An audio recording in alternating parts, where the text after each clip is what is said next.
I'll do.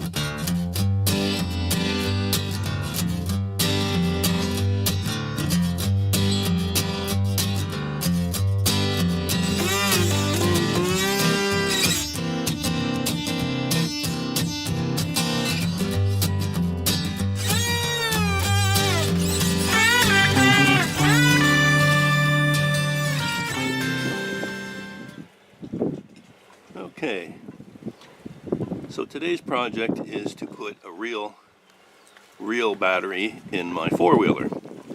This little guy on the front is the original that came with it, and it has actually done quite a good job, but I've added a winch and an extra light and so on, so it's a heavy draw, and since I had to replace it anyways, I decided to see if I can remake a new battery box and put a small car battery in it.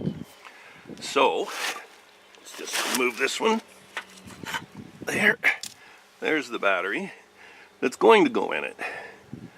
I believe that would be the battery that would go in some of the Honda type cars, but it's a very heavy duty battery, 625 I believe it is, cold cranking amps, and this thing will have many times the power that the original one had.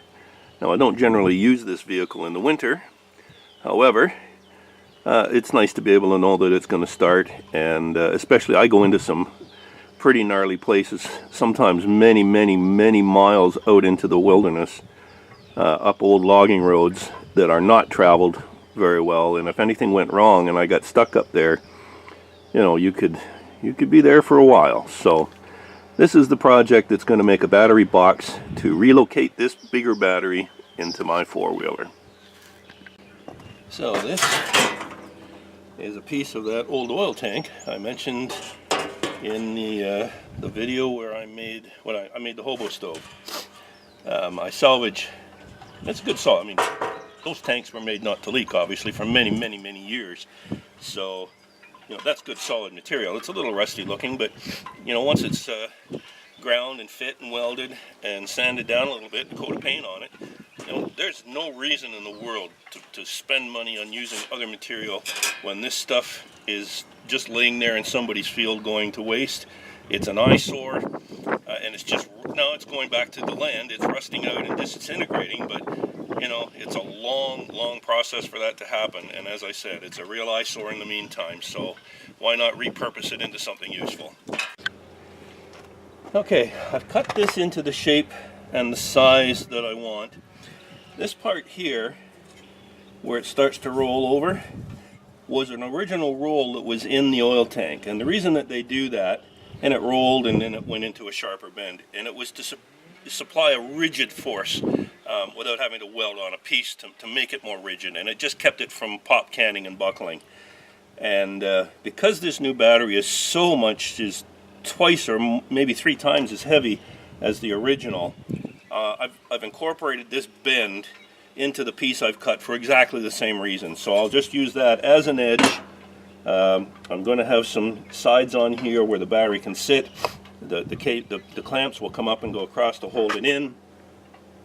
And because of the nature of where the machine is, or where the battery is going in the machine, there's a slight difference in the 2 sides of the frame because of a bracket, probably at least ½ an inch. So I've got to measure that and measure the spacing on it, and then underneath here, I'll probably mount it like that.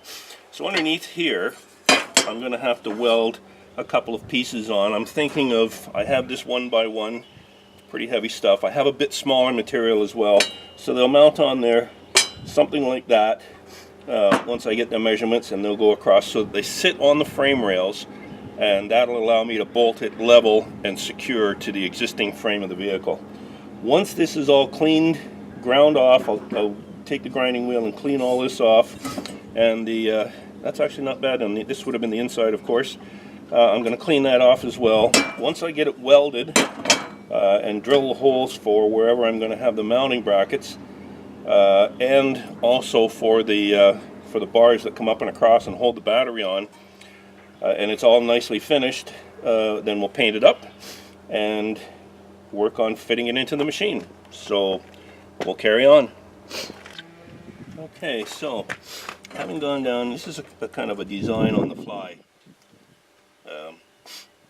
So I found that there's just about the difference of the amount of bend I've got here. So if I set this on one side and this one on the other side, that should be very close to level. I'll recheck it. I may need to adjust it slightly. There's a post. If I put it in that position, there's a support post that comes up, part of the frame, which is welded down here and carries on up. So I'm just going to recess this slightly in order to compensate. I'm going to use, this is a perfect diameter, so I'm going to use that as a gauge to make it just nice and round. Like I said, I want this to look as much as possible as an original. So if I cut this out, take that out of the way for us so you can get a better idea. So if I cut this out with a nice curve and back, it will recess in so that the pole comes up from here. Still gives me lots of room for the battery because I've made this oversized just to allow for some last minute adjustments. I may need to put a slight notch here because there's a bracket that's welded to the frame that is ultimately a support for the brake line to the rear, so we don't want to have any interference or rubbing on that. So I probably, when I set this back, won't need to do that, but I think I'm going to take a tiny bit off anyways, and this 3/8 of an inch ought to be just about what we want. So we'll square that up nice. Now this is set back enough that normally I would have had to go back here about 2 inches, but since we are really indenting that other edge, this 3/8 of an inch will be more than enough, and I'm sure that 1 inch will be far more than enough, especially since, because I want to get just enough of this, get it to the 1 inch mark there. Yep, that should do it. Like that, nice and square. Okay, so I'll carry on grinding this and cutting this out, and I'll bring you back. Okay, in order to make this a tidier project in our rough and ready cook stove that we made, I decided to bring out the plasma cutter. The main reason for that is cutting this sort of circle back here. That circle is the same diameter and a nice fit for that support pipe that's welded up in the frame. So I don't want that to be jagged and rough. I don't want to scratch up the support, and I'd like to make it look like it was supposed to be there. Here we go.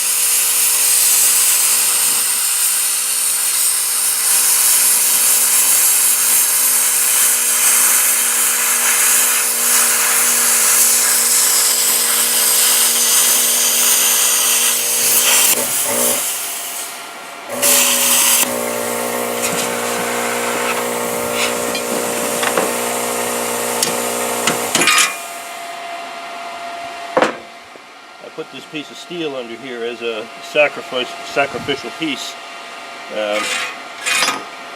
in an attempt not to set my table on fire. So we might, since we're here, do this little piece as well.